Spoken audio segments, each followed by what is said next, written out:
Welcome to another episode of Story Secrets. I'm Father Roderick, your host. I'm a priest and I'm a geek, and I love to share with you the deeper layers of the stories that we all like so much. And today I am going to comment on the first batch, no pun intended, of episodes of the second season of The Bad Batch. Is this a bad batch or is this a good batch of episodes? Well, maybe my answer will be a bit in the middle, because there is good and there is bad and there is mediocre in these first 5 episodes. So hopefully you'll enjoy my comments. Of course, this is just my personal impressions. You may have other thoughts, other opinions. That's totally fine. After all, that is what makes the Star Wars fandom, I think, so interesting, is that we all have different perceptions of the stories, and we will relate to some aspects more than to others, and that may also change over time. Look at how your own opinions about Star Wars movies may have changed over time. Just because you grew up, you became older, and you started to see, well, hey, wait a minute, I never noticed this in this dialogue or something like that. I definitely changed my opinion on a lot of different Star Wars stories over time, and I'm pretty sure that will remain the case for the remainder of my life. In that respect, it's very similar to, of course, I'm a priest, so I read the Bible quite a bit. But the famous stories that I read during my childhood, a lot of those stories, when I reread them in the, let's say, the real Bible or the original text, I'm all of a sudden struck by, oh my gosh, there's so much subtext here. There's so much more meaning than I originally thought was the meaning of this story. And it's also because my life has had more experiences, and so I can relate more to certain aspects. And that's what I love about Star Wars. It's very much mythology in the making, what we're witnessing. It's not just a fairy tale. It's not just entertainment. Parts of it, absolutely.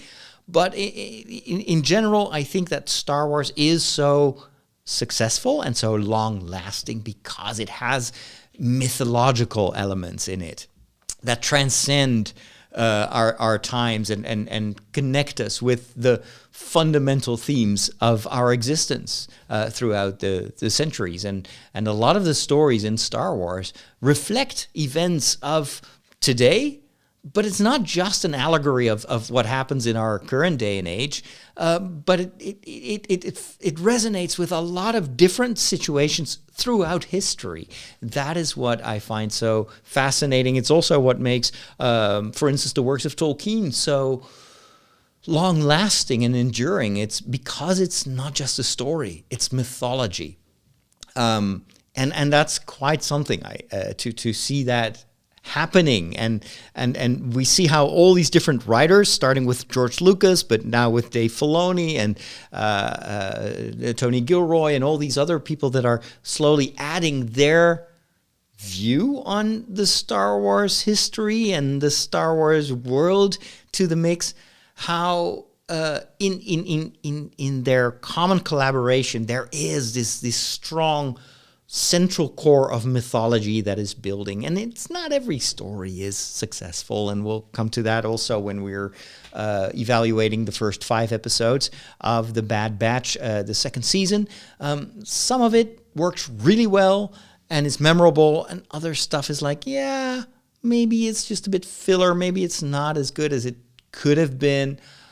But of course, all these writers work within the constraints of time and budget, and also kind of our demand as Star Wars fans. We want Star Wars every week, so that puts a lot of pressure on the creators of these stories to just keep up the pace, which doesn't always lead to the best of stories. But well, it's in the overall production, there is always more to love than to criticize.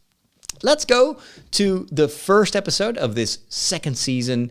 It's called The Spoils of War. I'm going to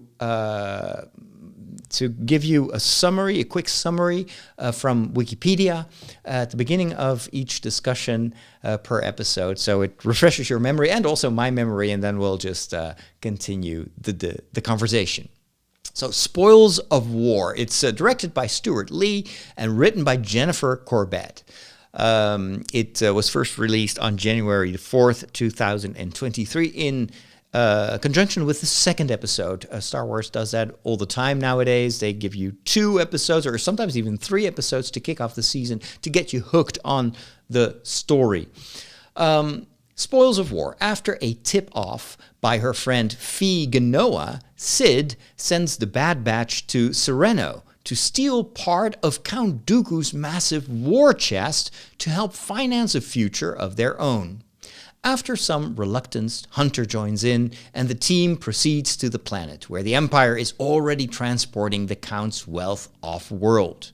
While trying to secure the valuable cargo, their presence is revealed, and a battle ensues, during which Omega, Tech, and Echo are trapped inside a cargo ship preparing for liftoff. Fighting their way to a cargo container, they attempt to use its re-entry thrusters to make a safe escape landing, whilst Hunter and Wrecker tries to lose their pursuers in the bombed-out ruins of the nearby city.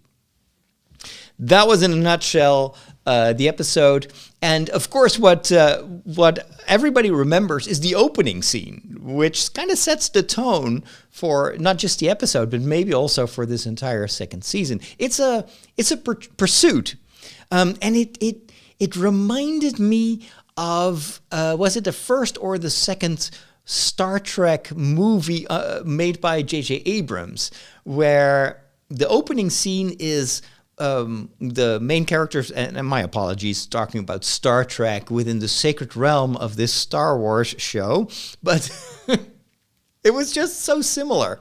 Some of the crew members of the Enterprise are running through a forest of white trees with red leaves, and they're being pursued by this tribe who is trying to hunt them down, and of course, it's because they stole something or they took away something that pertains to them. And then I think one of those shots is they run out of the woods, and I think they come up on a beach or maybe it's an abyss or something like that. But there's this reveal, and you're in the middle of the action. And you know, whoa, there's this pursuit going on. What's happening? Very much also what we see in a lot of Star Wars movies and stories.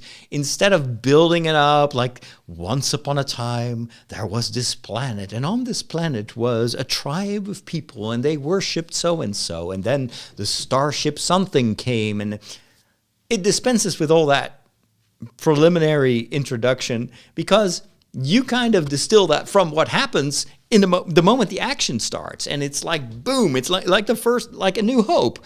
The first thing you see is the pursuit of this tiny little vessel by this gigantic Star Destroyer, and you immediately know the heroes are probably in the small ship, and then this is the big monster that is pursuing them, and then over time you start to discover what took place beforehand. Here it's very much the same idea.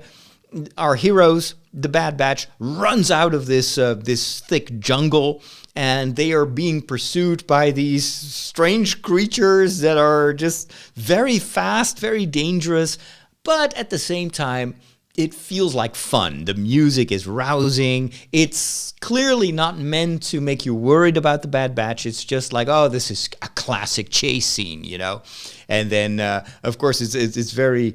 The whole action scene is very cartoony in a sense that they jump sometimes over these creatures, and Omega, even though she's still a young girl, seems to have like supernatural jumping powers and whatnot. And ultimately, of course, they make it to the ship, and they're going to be safe and sound.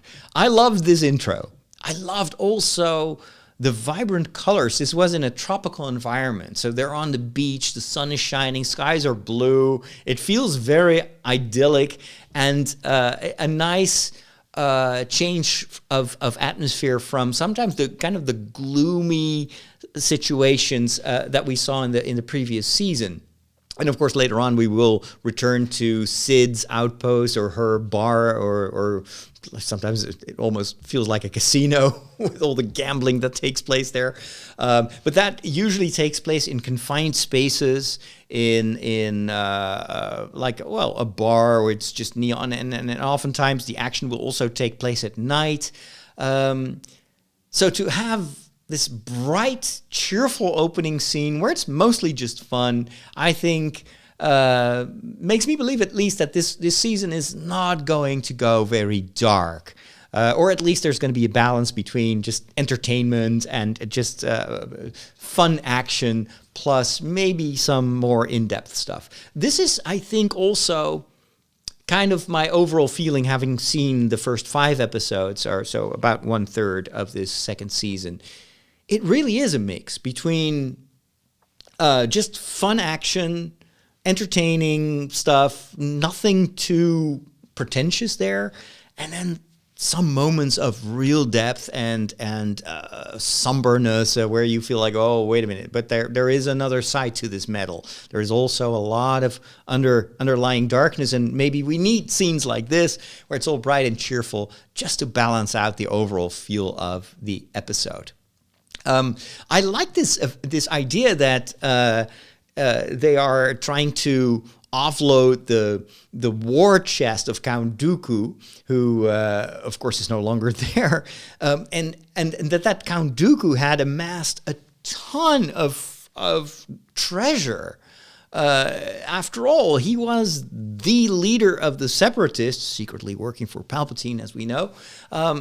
But a very powerful person who also had fallen to the dark side. And so greed, material wealth, that is all linked to the dark side. It makes you want to gather power and resources, whereas the Jedi lifestyle, the light side of the Force, is more, you could say, the equivalent of minimalism in the Star Wars universe. You don't need much. Look at Yoda. He lives on Dagobah in a small clay hut. He has no possessions whatsoever because his ally, the Force, is his ally.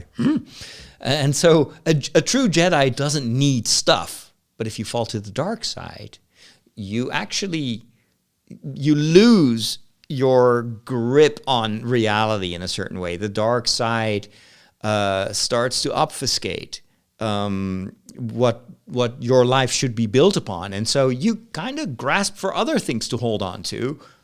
In this case, wealth and treasure and weapons and whatnot.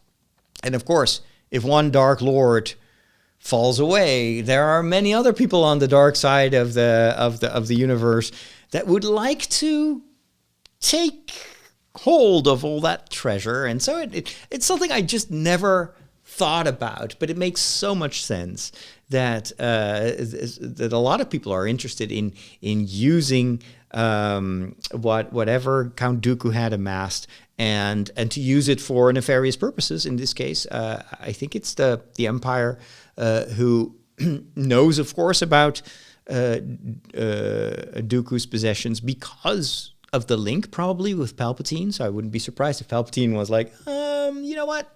Let me send a few garrisons there down to that planet, and we can use this treasure to fund our ongoing war to submit the galaxy to my powers.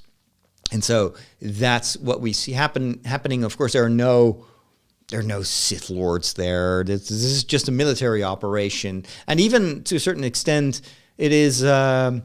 It's just, people that are specializing in cargo transports. And I loved the kind of the spaceship equivalent of those big naval cargo ships that we see.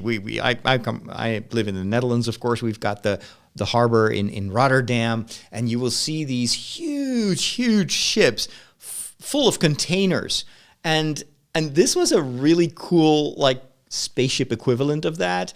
So you see this triangular, tiny spaceship that is carrying a whole bunch of containers off planet.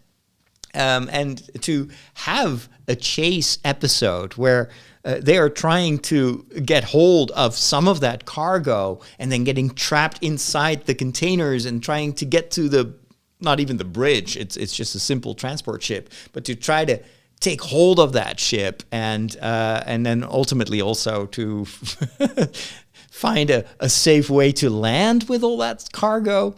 I think it was a really cool idea, also visually, to see them trying to find their way through that maze inside the all these containers and the cargo ship. Of course, kind of the downside of such an episode is, why bother? It feels a bit like they're on a mission to get the part of that war chest because Sid wants them to do that, and the relationship between the Bad Batch and Sid is so convenient and a bit artificial, because Sid tries to constantly tell us and tell the Bad Batch, well, you owe me, so you work for me to repay your debts. And I'm thinking, you know what, the Bad Batch, why do they even help her? There is no interest. It just slows them down. It doesn't really help them in their quest to, I don't know, do good or maybe find a way to recover their lost brother. What is it? The guy with the sharpshooter. It's not Bullseye. I keep messing that up. Anyway, now I want to know his name. It is Crosshair. So I'm thinking Bullseye, but that's a superhero or a super villain. So Crosshair. But all these episodes where Sid is sending them on a mission, it feels a bit repetitive. And we've seen a couple of those episodes in the previous season. We will see more of them in this season. And it feels like they're a bit stuck in the same story loop. It's a very easy way, and maybe if I'm a bit more critical, it feels like a bit of a lazy way to set up an episode. Like, here is your mission, and you have exactly 25 minutes, the duration of this episode, to fulfill it, and then we'll just rinse and repeat next week.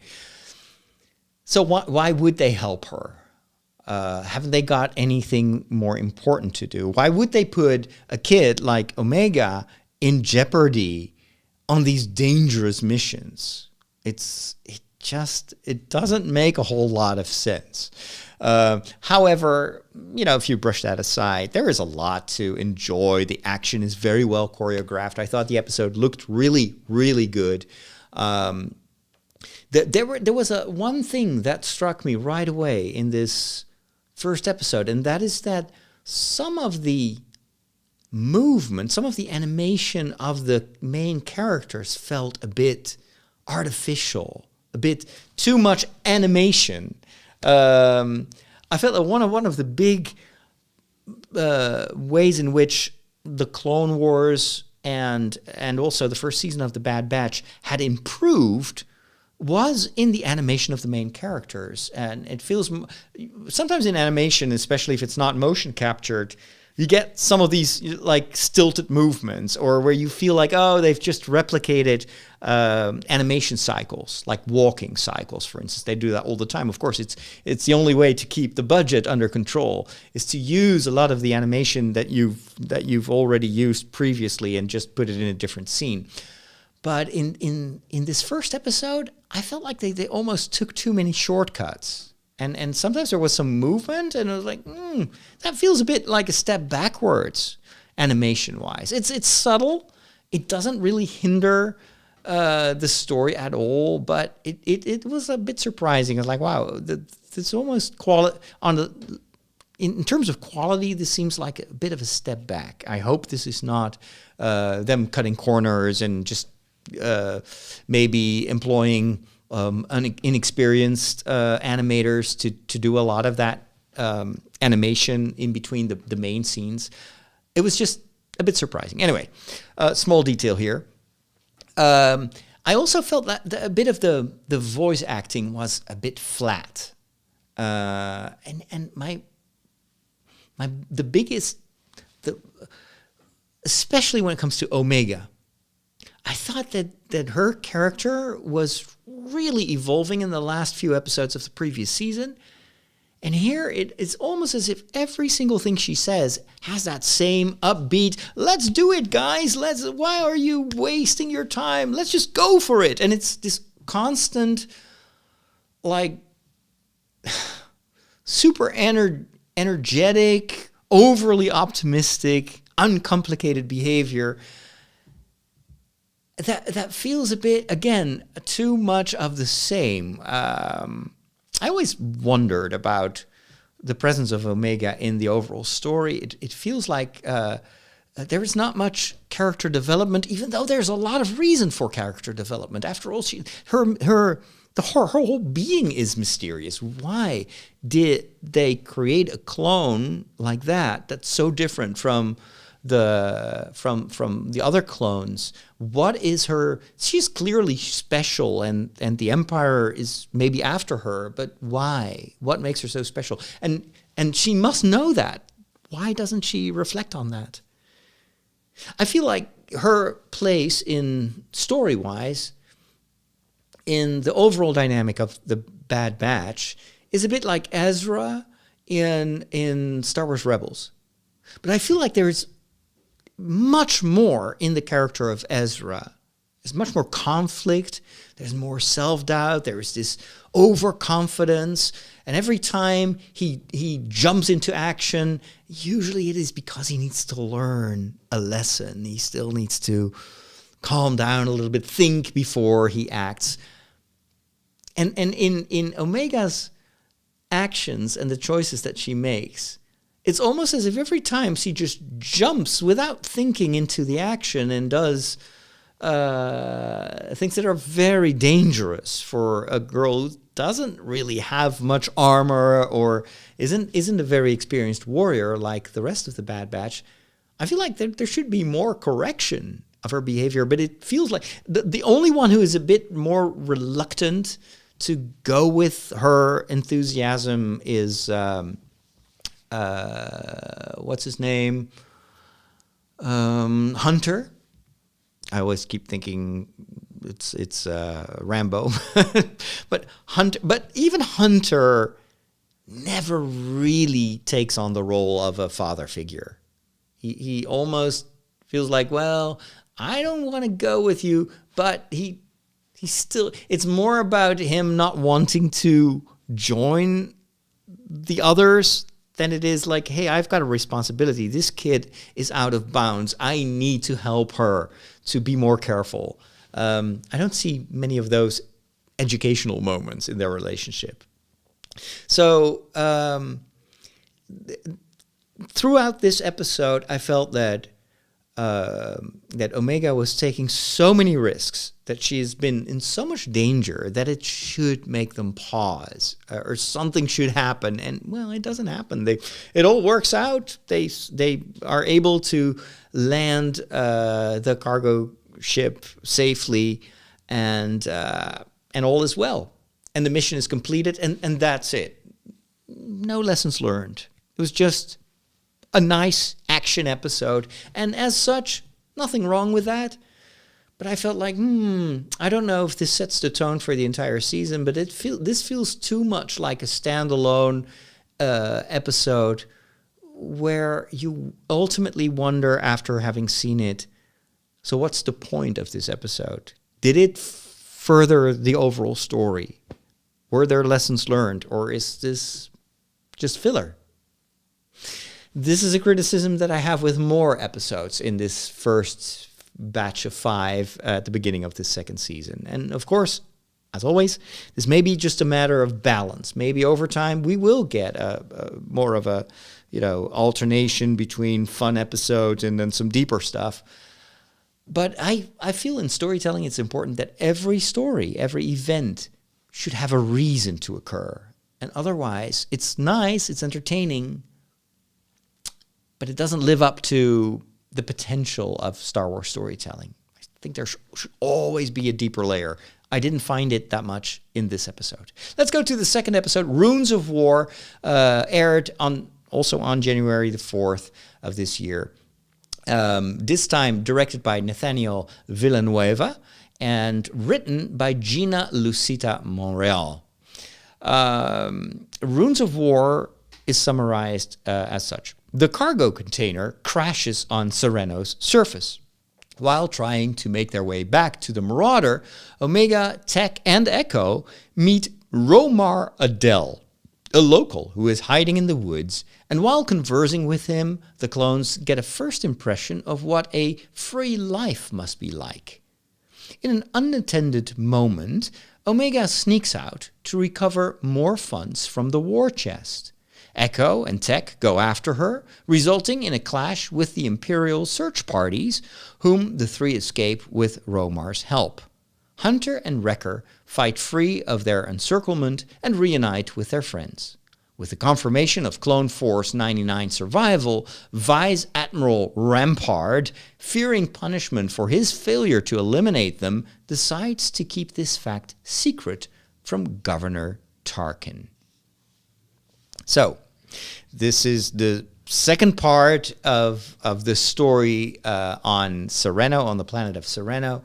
And it involves, again, Omega stepping out of bounds and just doing something crazy. I think, if I remember well, her motivation is, I need to help the Bad Batch. We cannot return to Sid empty-handed.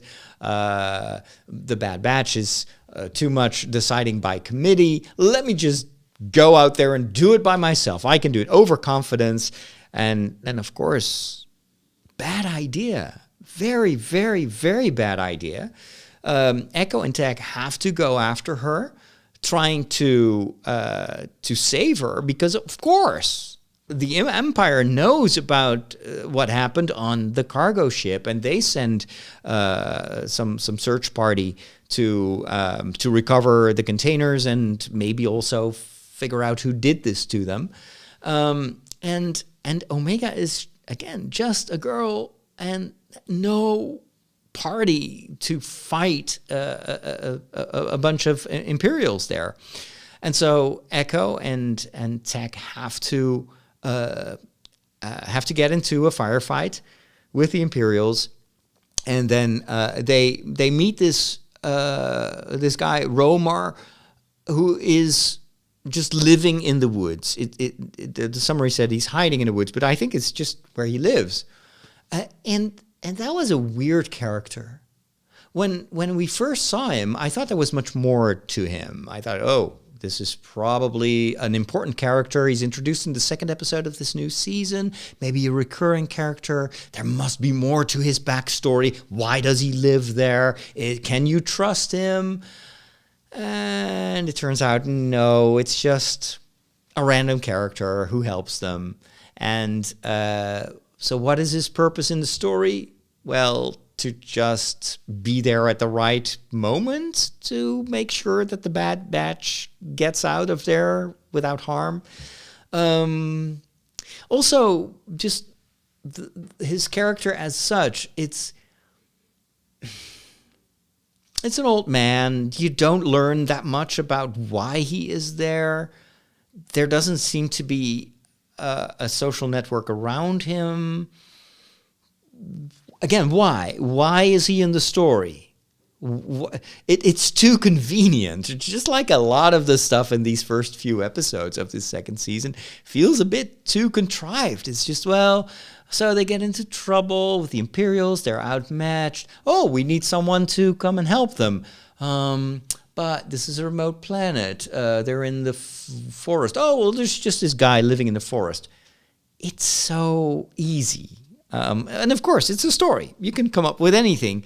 But I felt it was a bit of a missed opportunity. They could have constructed a believable backstory for this guy. Maybe tie him in with events of that happened before. Maybe there is an interesting way to tie him to Count Dooku. Maybe he was a disgruntled worker for Dooku. Anything that makes him a little bit more interesting than just this random guy that they happen to bump into.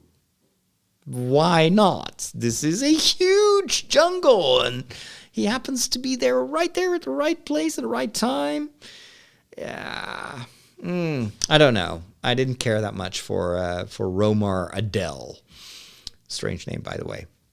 So they then have Hunter and Wrecker that are also encircled, and that's why they can't join the others. But then they fight themselves free. It all feels a bit like, sure, we've seen this before. This is what the Bad Batch does. You cannot really outmatch them, and even if they maybe numerically are at a disadvantage, they're so smart and strong, and they rely upon one another. So, of course, they will ultimately join together and make sure they get out of there with Omega. Again, where is the lesson learned? The only thing that extends this episode maybe into the future ones is what we hear about at the end, where we see this Vice Admiral Rampart, which actually I really enjoy him as a character, and I'm glad that he's coming back in the subsequent episodes, because he's a bit of an atypical Imperial. He almost seems to be too nice to be an Imperial, but it turns out that morally he is not trustworthy at all. But it's just a different type. Normally, the especially the higher ranking Imperials, they all have that same kind of Tarkin vibe. You know, they're cold and distant and not connected to to their inner child. Or, I mean, they're all a bit in the same league.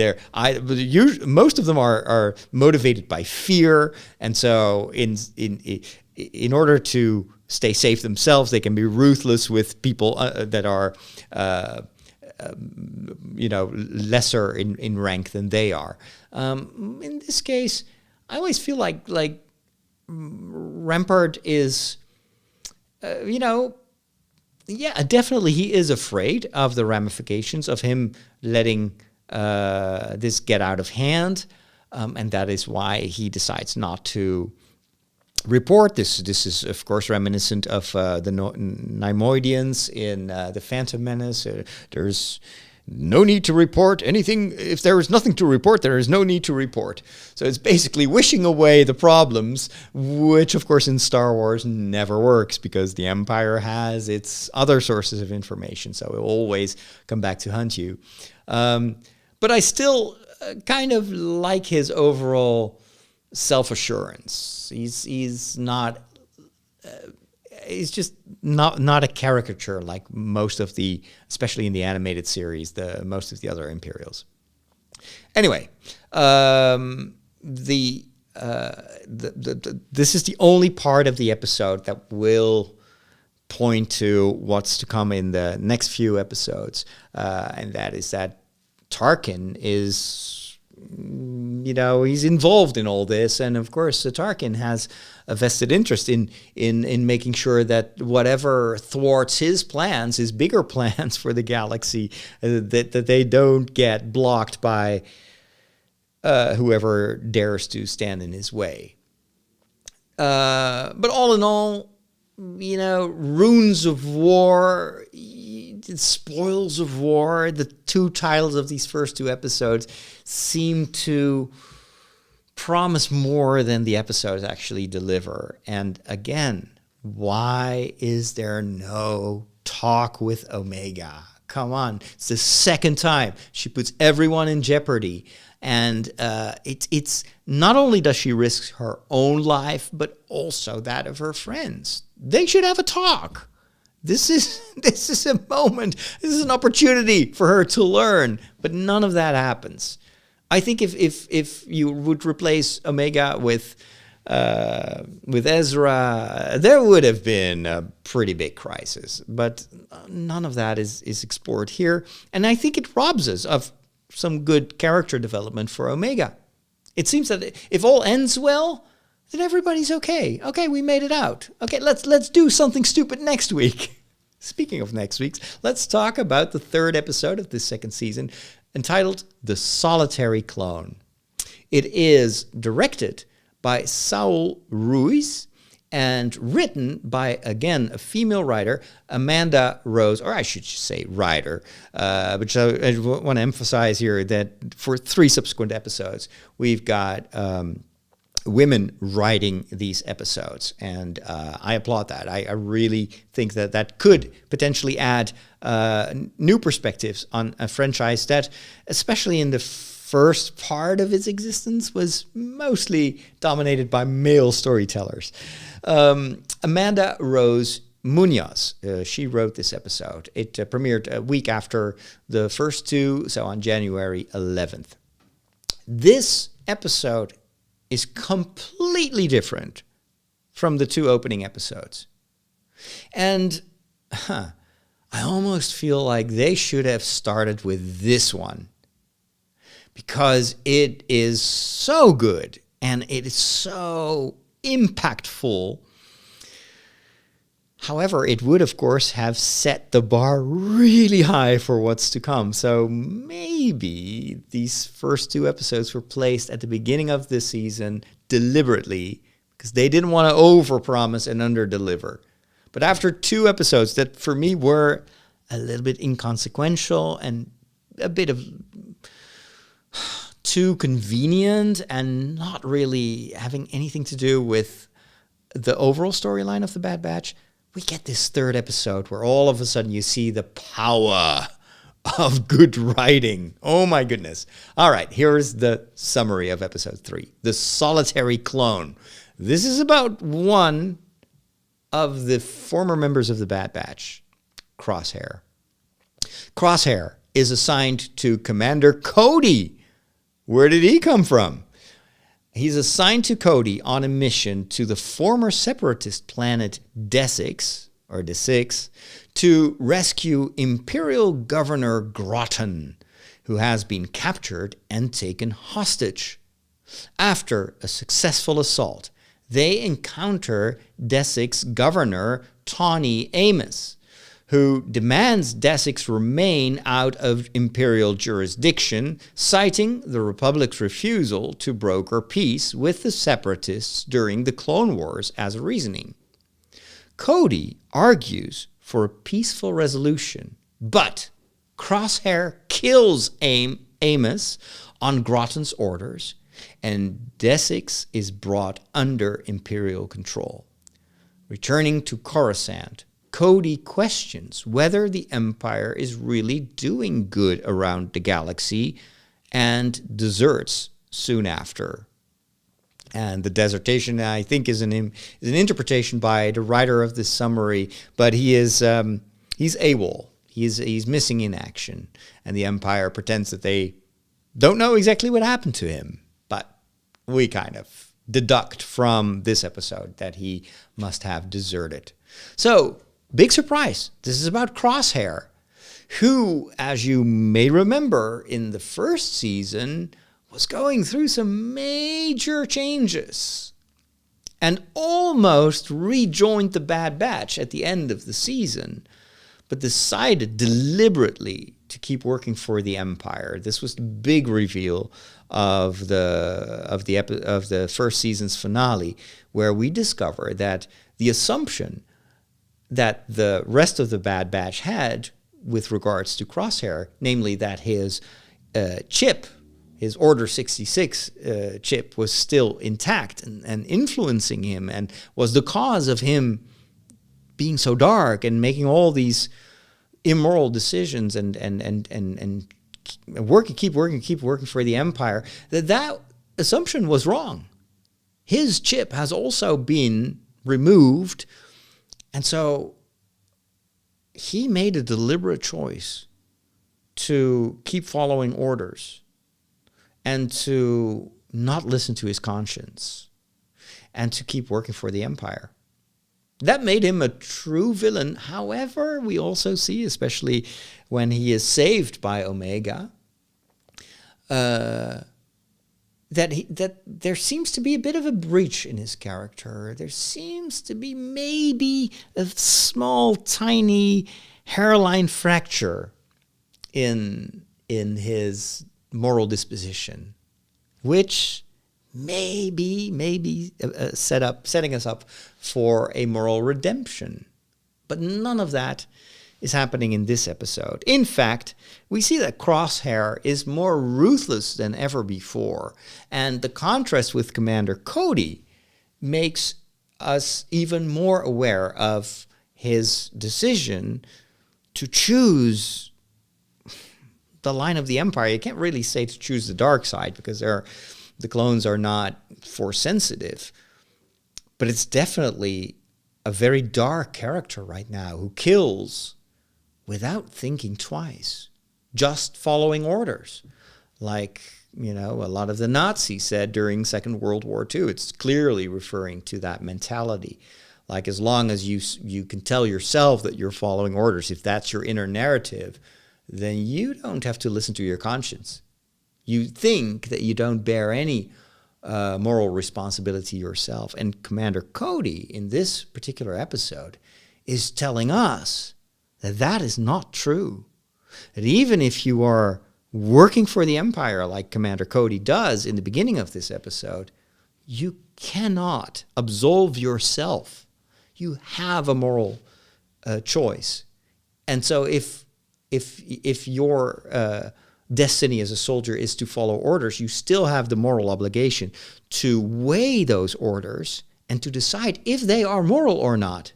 If not, you have to follow your conscience. So what Cody in this episode displays is actually very classic Catholic theology.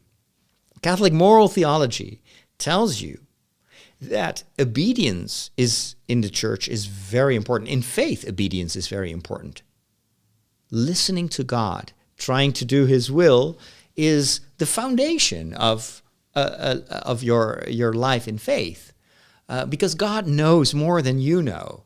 And a life, if you want to follow Jesus, then just like Him, you have to try to listen and try to discern what does God want me to do. And even if that goes against your own wishes, we are invited to pray along with Jesus, not my will, but your will be done. This is what we pray in the Our Father. Your will be done on earth as it is in heaven. And so it is sacrificing your own will to obey the Father. And this is also part of the way in which the church is organized. The Catholic Church, as you may know, and my apologies, by the way, for this aside, but I think it is relevant to what this particular episode wants to teach us. So this is why I bring it up. In Catholic ecclesiology, which is kind of the part of theology that talks about the church and its organization, Catholic ecclesiology explains that the church is built on this obedience in faith. In the first place, of course, obedience to God, obedience to His Son, Jesus, who has told us what to do. And so we need to listen and follow His example, even if that goes against sometimes our desires. And you see this translated in a very practical way in the hierarchy of the church, where you're never, as, for instance, I'm a priest, but I'm not an entrepreneur that has no relation to anything else in the church. I don't work for myself. As a priest, I work in the name of my bishop, who sends me, who tasks me to represent him and to work in his name. But ultimately, it's my bishop who decides. And the moment you are ordained, you promise obedience to the bishop that ordains you and to his successors. Obedience and respect. However, if you look at Catholic canon law, which is basically the whole collection of rules that governs the church, there is something extremely important that is stipulated there. And that is that obedience in itself is a great virtue, but it has its limitations. If a bishop orders you to do something that is against the ethics of the Catholic Church, against the the core values of faith. If a bishop asks you to do something against your conscience, if you listen in prayer to what God tries to tell you, what the church has taught you, and your conscience tells you this is immoral, you should not do this, then you are not only are you obliged not to obey, but you are obliged to go and talk to your bishop and confront him with your opposition to this order that he gives. And if he doesn't listen, you have to go and maybe even go all the way to the Pope. And of course, history, church history, shows us how important this stipulation is, because there have been bishops and even popes that lived highly immoral lives, that made their decisions out of selfish interests, that didn't envision the common good, but they were only there for their own power. And so their decisions were immoral. And if there would be blind obedience, like this kind of soldier-type obedience that Crosshair is telling himself is the only thing that matters, then that would result into horrible moments in history. And let's be honest, has written some very, very dark pages in church history, where bishops and popes were warfaring people who did immoral things and used their power over others, and even threatened with hell and punishment in order to get people to obey, even though if you would follow your conscience, you would say, this is highly immoral, and we should get rid of this bishop somehow. And so this is nuance that this episode brings to the surface, where Commander Cody, even though he was raised in the same way as Crosshair, you're a soldier, you have to follow orders, he listens to his conscience. And when he sees the cruelty of the empire, in the sense that the empire breaks its own promises to the separatists on Desix, and betrays the people and even kills without any form of trial the leader of this planet, who clearly Tawny Amos, yes, she is using violence to protect her people, to protect her planet by abducting this Governor Groton. She does it because she knows that is the only way to put a halt to the Empire taking over her planet. And so Crosshair kills her in cold blood just because Groton tells him to do so. Actually, he tells Cody to kill her, and Cody hesitates. That's the moment that he starts to realize, this is immoral. You promised her that you would listen, and now that you are free, you're telling me to kill her. You're breaking your own word. This is immoral. So he doesn't do. And then Crosshair shoots her and kills her, which is a gruesome moment. I was like, whoa, this is something else. After 2 episodes where it's just basically, let's just do some stupid things and get away with it. This is like heavy-duty war story. This is a horrible thing that happens there, with, of course, far-reaching consequences. It shows us the cruelty of the Empire and how someone like Crosshair goes along with that and facilitates the Empire to do this stuff. So can you recover from that? I was really hopeful that this season would show us the redemption of Crosshair. After all, he was already starting to mellow a little bit. But this kind of, it pushes him further and further away from the choices that the Bad Batch, his fellow brothers, have taken. They have chosen to listen to their conscience. He doesn't. And so, but what I love about this episode is that Cody shows us that blind obedience should have its limits. And if you feel that you are working for an organization that you no longer share the values with, and in this case, of course, Cody has seen that the Empire has no values that he can agree with anymore, and he starts to discover the true face of the Empire, represented by Crosshair. He decides that there's only one way. I have to break with this. I can no longer be a soldier, a clone trooper for an organization, for an empire that does stuff like this. And so he walks away. I loved how in this episode there are a couple of scenes in front of this big memorial wall that has all the names of fallen clone warriors. As a reminder, they gave their lives for something they believed in. The reason that the Empire, and I think this is also mentioned in this episode, the reason that the Empire, or I would say the Republic, because this was before the Empire, the Republic wanted clone warriors, so human warriors, instead of just robots, is that humans can think for themselves. Even if they are clones, they have their own personality. They can think where droids can make huge errors because they're just following orders. It's not by accident that the thing that the battle droids say the most is Roger, Roger, which is basically you push a button, we obey, even if that will end in disaster.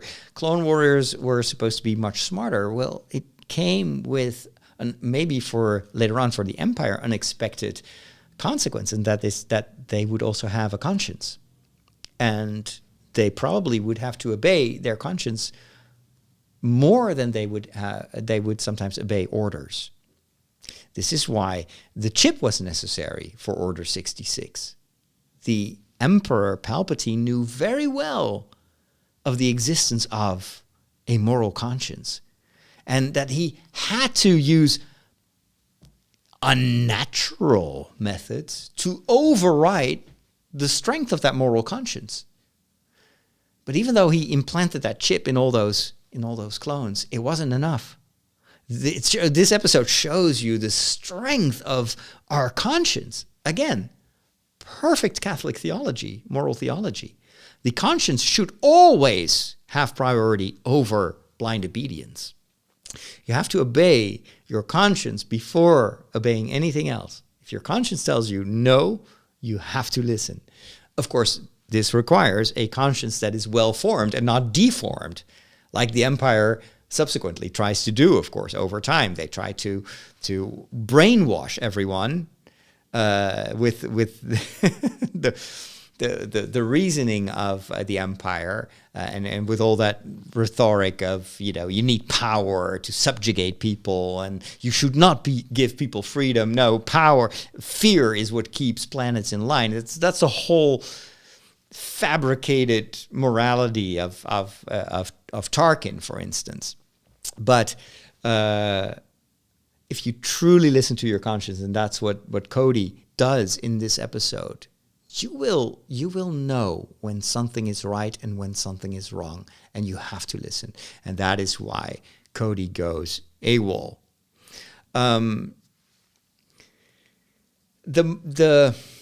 The episode begins structurally with Crosshair waking up, and you can tell that he's distressed. And he goes to the local restaurant, and nobody wants to sit with him. And then he is ordered to come in for his next mission, and that's what he does.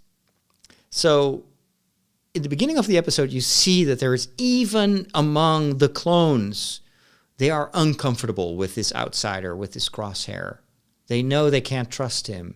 And so instead of maybe learning from that experience or trying to connect, he just plunges into the mission. He's like, okay, I don't need other clones. I just need to follow orders. He is numbing himself. And of course, he's basically telling himself stories. And so he keeps, even though there is this great rapport between Cody and Crosshair, and they work together splendidly. There's this fantastic action scene where, Cody throws this mirror into the air, and Crosshair uses it to win, to get control over the situation. But they split ways because Cody listens to his conscience and Crosshair does not. The episode also ends with him waking up and being called back to the Empire. And then you see that the Empire actually doesn't care for Crosshair. They only want their soldiers to obey. They don't ask him, so what happened? It's not a good debrief. They don't ask him about maybe traumas that he has incurred. I mean, I wonder if Crosshair isn't suffering from some kind of PTSD, He clearly, I mean, what brings someone to that level of violence where you will kill someone who is defenseless, who actually has an agreement, and then your superior tells you to break that agreement by killing someone? That is cold-blooded murder. How do you get to that point? You have to be broken on the inside. And so I think this episode, when Crosshair wakes up, it's not an awakening. It's not like a moral awakening. It's not like a rebirth. He's awakening from a nightmare to discover that he is still in the nightmare and nobody cares for him. And that is dramatic. And you wonder if this brokenness, this hole in his soul, if that will push him even more into the depths of darkness, or whether that might ultimately get him to realize that he's walking in the wrong direction. It's what I loved about this episode is how much it connects with what this whole story of the Bad Batch is ultimately about. And it's about family. It's about needing one another. And the contrast in this episode between the tight bond between the Bad Batch and Omega, where they constantly are helping each other. They can't really get mad at one another. And then to see the isolation of Crosshair and how much every time he simply obeys and does horrible things for the Empire, the more he does that, the more it makes him totally alone. And even his Commander Cody, who seems to be a nice guy, and with who he had a great rapport, even he walks away. And so he is left there all alone. That is the contrast in this episode. And this is what the Bad Batch is, I think, ultimately all about. It's about if you're weird, if you're part of a bad batch, if you're like not a perfect clone trooper, maybe that imperfection is your strength, because it teaches you to rely upon your brothers and your sister, Omega, and how they all discover over time that they can't live without one another. And there is still a hole in this family, and it is in the shape of a Crosshair. Is he ever going to be able to fit back in? And what will he need to, because he is the only one who can make that step. Nobody can force him. That's what the finale, I think, of the first season taught us. It's his responsibility. He has to want it. Right now, he doesn't seem to want it, but at the same time, you can see he's miserable. Can you tell how much this episode is so much better than the first two episodes? And how I wish that the entire season would be this kind of storytelling. This is mature Star Wars. This is almost, I think, on the level of what Andor did so well. What will happen in the next episode? Well, we're about to discover. Is this going to to deepen the story? Or are we just going to revert back to some more fluffy episodes? Well, here's the summary for episode 4 of the second season, entitled Faster. It was directed by Stuart Lee and written by Matt Michnovetz. It was aired first on January 18. Faster. This is an episode about speed, about racing. Here's the summary. While Hunter and Echo are away on another assignment, Sid takes Omega, Tech, and Wrecker to a riot race on Saphatoma to visit her cocky droid racer, TAY-0.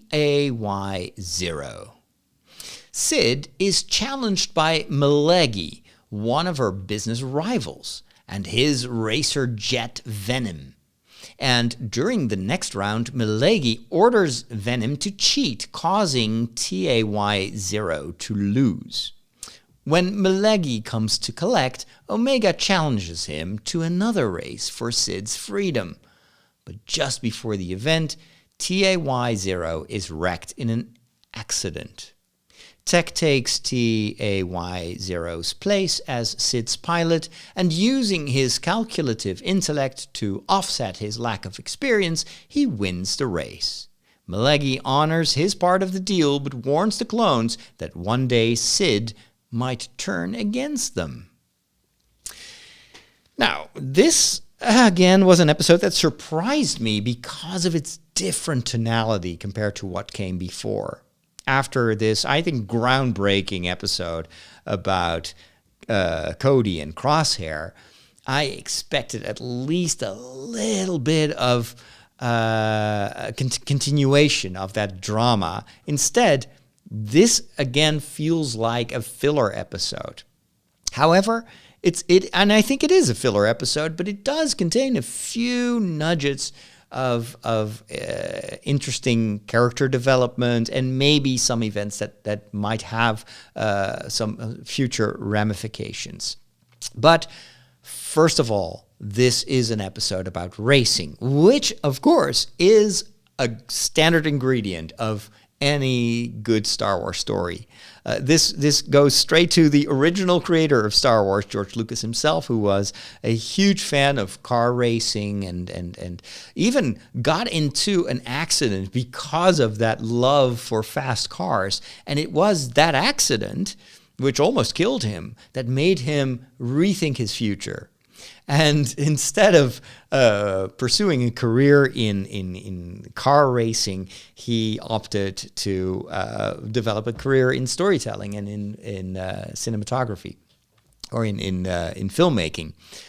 Thankfully, because otherwise we may have heard of George Lucas as a racer, but we wouldn't be talking right now. So, but that love for fast racing has always been an ingredient of his stories. American Graffiti, the movie that he made before he made A New Hope, was a huge success, and it was all centered on cars and racing. By the way, Harrison Ford is in that movie as well. If you've never seen it, go watch it. It explains a lot of the racing stuff that we see in Star Wars, even all the way to Book of Boba Fett. I know that not everybody liked the kind of chrome Vespas, like the floating Vespas that were part of that story, but I think it was more about the execution than about the idea of having a race in the streets of Mos Espa, which I think was pretty cool. It was just maybe they should have done that entire thing digitally instead of working with props on set. It just didn't turn out the way I think they originally envisioned it. However, that all harkens back to what we see in American Graffiti, and also all the racing and all the chasing that is in every single Star Wars movie. And so this episode, of course, made us all think of the pod racing on Tatooine, where we first meet Anakin, who is, of course, a racer. It's a boy who is racing for Watu, and a lot of the a lot of what we see in the Phantom Menace when it comes to these pod racing events is replicated here on a slightly smaller scale. This time, the race vehicles are self-powered. They don't need big jet engines. Like, of course, obviously, what we saw the pod racing in the Phantom Menace was a play on the old chariot races in the Roman times. The two horses are now replaced by motor engines, but in this race, it's there's just one vehicle that is self-powered. I again thought it was a little bit too convenient that Hunter and Echo were away on another assignment. I'm like, okay, and so everybody thinks it's a good idea for Omega to go with Tech and Wrecker for an assignment where you don't even know if it's going to be dangerous. That feels, again, like a stupid decision. They should have waited for Hunter and Echo to come back. And why would you listen to Sid? Of course, she has a material interest in employing the other half of the Bad Batch. But at the same time, it's quite a risk to take. Is it worth it? I don't think so. But here, it's also Omega. I was like, yeah, let's do it. Nothing to worry about. They really need to learn how to rein in this kid. Anyway, they go to this planet and we meet the cocky droid racer TAY0. I think that was an hilarious character. I don't think we've ever met a droid that was so stubborn and such a pain, really. I wanted to smack him after 5 minutes. And so, well, ultimately, I wasn't very sorry to see that he was crushed and taken out of the race. He had it coming, really. What I did expect, however, was not for Tech to take over as a pilot, but I fully expected Omega to be the racer. That would create a very nice parallel with young Anakin on Tatooine.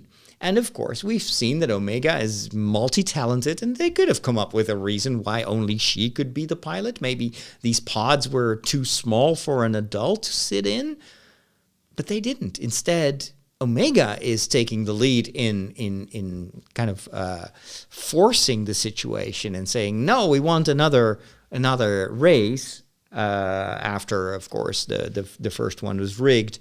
And which ended in the destruction of TAY0.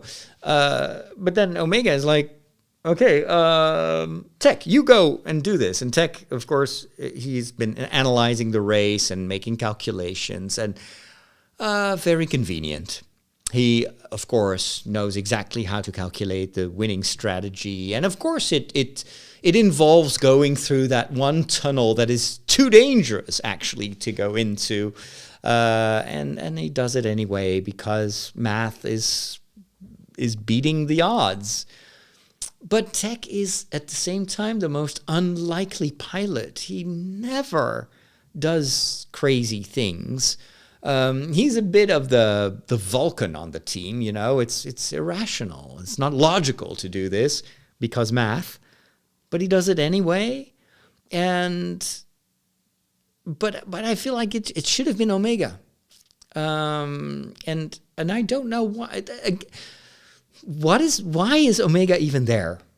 This entire episode could have been perfectly fine with just 3 members of the Bad Batch doing this, and an Omega being away for another assignment with Hunter or Echo. Why bring her into the story, if not for a very pragmatic reason, and that is this show is targeted towards a younger audience, and so Omega needs to be in every episode.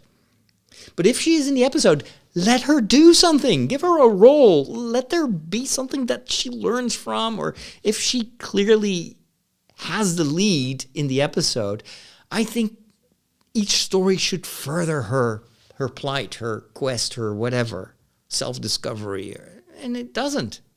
it's ultimately Tech who wins the race, and then Milegi is, and he's one of those. We've seen this type of alien before.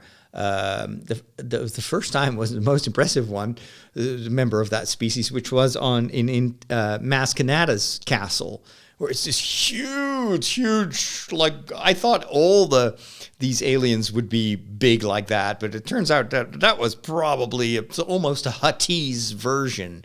But this guy is a little bit more lean and definitely mean. And he is just part of the leader of the local mafia posse or whatever. But he does honor the deal, which makes him in a certain way morally superior to Crosshair, because Crosshair and the Empire, they don't even honor the deals that they brokered. But Milegi does that, but then tells them, hey, you better be careful with that Sid. There's more to her story. And then Sid is, she's also there for story purposes. And she's like, well, I've changed. Yeah, right, you've changed. Yeah, I've truly changed. These people changed. And so it comes out of the blue. Of course, you feel that Sid has a past, and that she is definitely, almost every quest, she's in it for the money. It's all for her own interests. But it doesn't really convince me that she has truly changed, because she puts Omega in jeopardy every time with her quest. So that alone, I think, is not a good sign. But on the other hand, there's never been a moment where you feel like, oh, but there's something else going on. This is just one mafia boss saying something about someone who probably also was meddling in kind of morally questionable things in the past. However, I feel like, well, this is probably setting things up for something that is going to disrupt this bond between the Bad Batch and Sid. Maybe she will betray them, or maybe her past will catch up on her and on them. So that could lead to an interesting development later on. But I want this to have consequences. And they need to keep emphasizing that there is something about Sid that we don't know. If this is just a one-off remark, and then we don't hear about this anymore, and there's no development that makes us that gives a follow-up to what they're setting up here, oh man, I would be very disappointed. But it wouldn't be unheard of, because they've done this also with the Book of Boba Fett, where they were seemingly setting up stuff, like with the Rancor trainer. And that ultimately goes nowhere. And you feel there's an ambiguity when Boba gets the Rancor, and then nothing. So ultimately, yeah, the Rancor is just like a warhorse for Boba Fett. And there were more elements in the Book of Boba Fett where I felt that they were setting up stuff and they didn't pay it off, which I think in terms of storytelling, it's a sin. So you cannot show a gun without ultimately firing it. And we'll see. This is all the beginning of the season, so I'm pretty sure that this moment will have consequences. But it better have. Otherwise, I'll tell you what I think about this. So anyway, cool episode. I love the action. The racing was very well executed. It was very nice to have this resonance with the pod racing. And of course, this is later on in history, so maybe the pod racing as such has evolved, but racing is still something that every generation loves. But missed opportunities when it comes to the progression, character progression of Omega, and also way too convenient that Hunter and Echo are away on another assignment, and we don't even get to know why. And anyway, too many things that are a bit convenient. let's talk about the 5th episode of this 2nd season, which unfortunately shares with the previous episode that it is a little bit too convenient and that there are a lot of things happening that are not properly set up and also are not paid off. Doesn't mean that it's a bad episode, but I have a lot of reserves when it comes to what they did. Let's first talk about what happens in this 5th episode. The title is Entombed, which is a very cool, nice, ominous title. It was directed by Nathaniel Villanueva, who I think also directed Runes of War, so the 2nd episode. And it was written by Christopher Yost. It aired last week when I'm recording this on January the 25th. Here's a summary. While searching a junkyard for useful salvage, Omega and Wrecker, Omega and Wrecker, apart from the rest, they find an ancient compass containing a set of coordinates towards the uncharted Kaldar Trinary that carry the promise of treasure. Phi Genoa, I hope that's how you pronounce it, and Omega persuade the Bad Batch to set out for the system, where the compass leads them to Skara Nal, the resting place of a legendary crystal, the heart of the mountain. They find the stone, but upon removing it, Skara Nal is revealed as an ancient doomsday mech, which begins running amok. The Bad Batch and Genoa manage to return the crystal, which deactivates and destroys the machine. Okay, this episode, I have so many thoughts. This episode is definitely the episode with the most amazing sequences visually. That moment where the mech awakens and starts destroying everything in a kind of like Godzilla type of action. The mech also reminded me of those big long neck droids or robots that you see in Horizon Zero Dawn, the video game, and its sequel. Very, very cool creation. And especially at first, later on when you see the entire big robot, you see that it's slightly different from, but especially in the beginning with the tall neck emerging above the trees, you're like, oh wow, this is just straight from Horizon Zero Dawn. And it all evoked a lot of visuals that we know from important anime series with the lasers and the glowing eyes, and it was all happening in the dark and super destructive and dangerous. Also, the idea of what looks at first to be a system of tunnels and grottos that is actually the innards of a big mechanical monster. Oh, that was classic sci-fi. I loved it. And it reminded me of Asgard's Run, which is a science fiction novel that unfortunately I've never been able to find online in a digital form, where it tells the story of a group of tourists that are visiting a small room of clearly a big spaceship that is underground. It has been there for thousands of years. And then upon their visit, it suddenly awakens. And they get trapped on the inside of this big ship, which is actually on a countdown sequence to fly away in space. And it's a huge, like Star Destroyer-sized ship that is buried under the earth. And they, of course, have to race through that ship to try to find a way out. I love that novel so much because you start to realize that they are actually on the inside of basically a metaphor for a monster.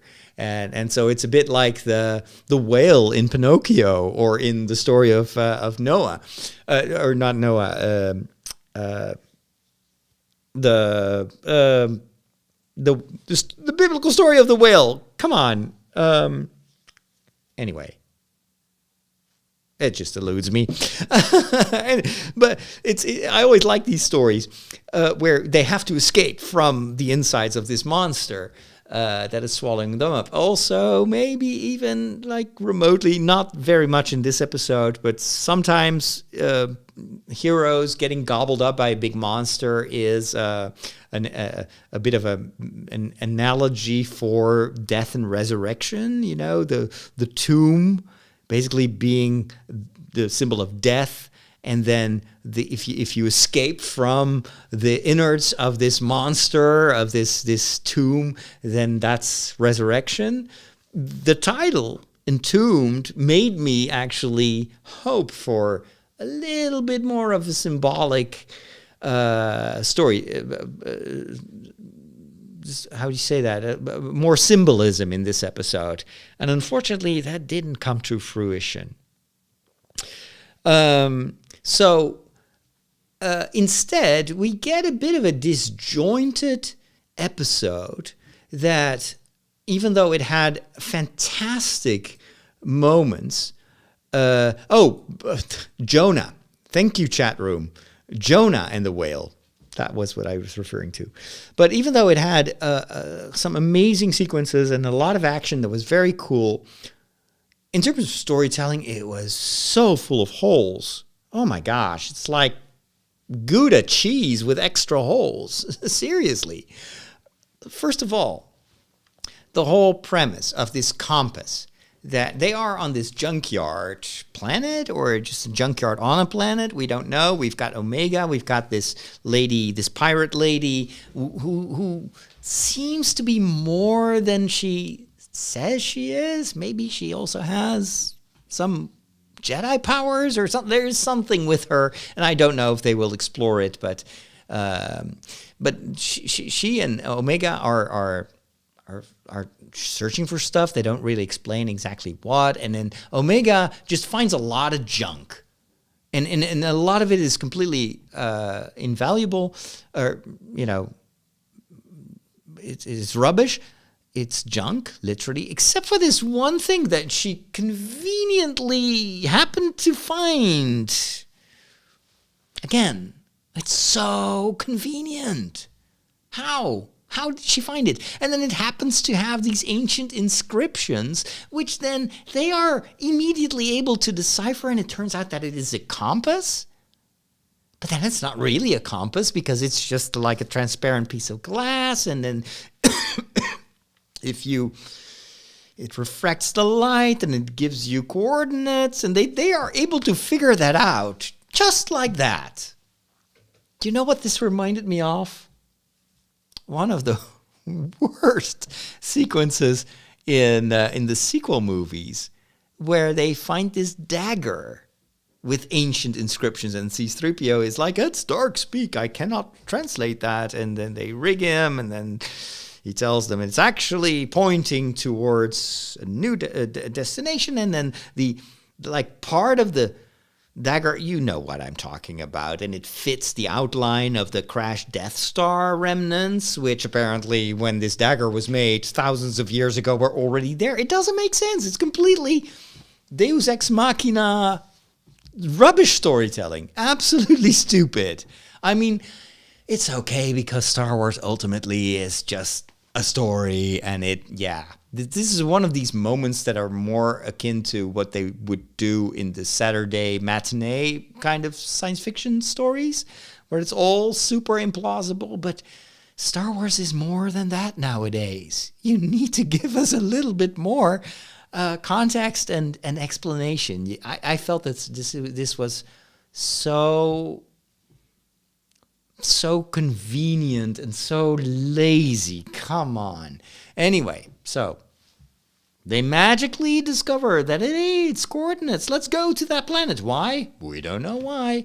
And then, this pirate lady happens to know that inside this big mountain there is actually a precious jewel, and then it all of a sudden turns into an episode of the space adventures of Indiana Jones, and it's cool, but It's so totally ridiculous because apparently in order to get that heart of the mountain, which apparently she knows all about, even though nobody's ever seen it, in order to get there, they have to survive a ton of booby traps. And the booby traps are exactly what we see in Indiana Jones.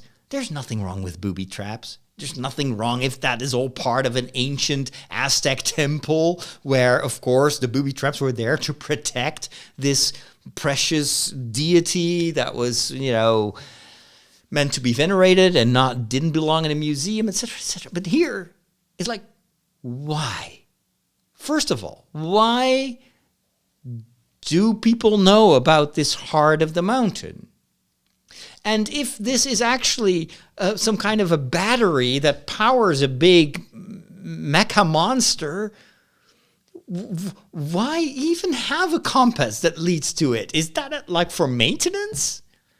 It doesn't make sense. Why a compass? Why these dark inscriptions? How can this be thousands of years old and this big, ancient robot is actually from before the Jedi times? But who built it, and why would they have a compass lying around exactly in the place where Omega would find it? Of course, you could say, well, it's the Force that wants her to find it. Okay, that would make sense. It's part of Omega's destiny, and there is a bigger story behind this huge monster robot. But none of that is paid off. None of that is set up. It's so convenient. And then why would this monster have these inner booby traps? Why not just make it impermeable so that you cannot go inside? And why are there all sorts of tunnels that lead to this big glowy battery thing? It's like, it's there for the story. It's there just because it's cool. But just because it's cool is not a good reason. It's not good enough. Star Wars is better than this. It's way too convenient. And so we end up with a story that is so incredibly cool, with visuals that I think are the best of the season. And it is at the same time the most ridiculous, stupid story that I've ever seen in at least in these 2 seasons of The Bad Batch. Because nothing is explained. Nothing makes sense. Why does this robot all of a sudden awaken and then starts to destroy whatever is in its path? Okay. Why? Is this a war machine? Was there maybe this machine got disconnected in the middle of a big battle, but then why is there nothing else on the planet that seems to indicate this? And why does the ship of our heroes happens to be, oh my gosh, what a coincidence, straight in the path of this big monster? If there was a programming that it had to destroy anything technical, that would have made sense. But no, it's just destroying anything that's in its path. Ooh, it's our ship, and we have to stop it right before it destroys our ship. Oh, come on. How can you waste the incredible visuals and the fantastic action in this episode, and there's so much that they do well, and just completely destroy it by putting it in a totally nonsensical context? Seriously, who was greenlighting this? Next time, call me. I don't have a solution, but I could tell you that this does not make sense. And as much as I like to love Star Wars, this is one of those moments where I'm thinking, duh, how can you go from episode 3, where it's so incredibly like Andor level storytelling, to go to the depths of nonsensical, stupid action because of action? Because reasons? The only little spark of hope that I have is that maybe in one of the future episodes of this season, they will come back to this monster and we'll get to understand a little bit why it's there and why Omega was supposed to find it and what the purpose was of this episode. Why do they tell this story at this point? It doesn't, right now for me, it doesn't make sense. Now, of course, I've learned to always suspend your final judgment until you know the full story. They may be setting things up, but the way in which this episode was told, I don't think they're going to pay this off. I think this is going to be just one of those episodes where I remember that episode with the cool robot. Yeah. Why? Why was that part of the season? That could have been a standalone story. It has nothing to do with ultimately what the Bad Batch is all about. So again, it baffles me, some of the choices that they made. But maybe I'm wrong. Maybe over time things will become clearer, and I will have to eat my words and tell you that I was maybe too hasty in my judgments. I keep hoping for that, but we've been here before. The Book of Boba Fett. I have a trauma of that. That story had so much potential, and so much of it was wasted in the finale. It will never be fixed. Hey, I guess that's what Star Wars is. It's good and it's bad. It's light and it's dark. It's amazing storytelling, and sometimes it's just like, okay, next episode, please. Let me know what you think. Thank you so much for listening to this long analysis and partially this rant. I'll be back 5 episodes from now, around episode 10. So we will have seen 2/3 of the season, and then there will be one final assessment of the entire season after we've seen 4 more episodes, and of course the double episode finale of season 2. All right, may the Force be with you, and we'll talk soon.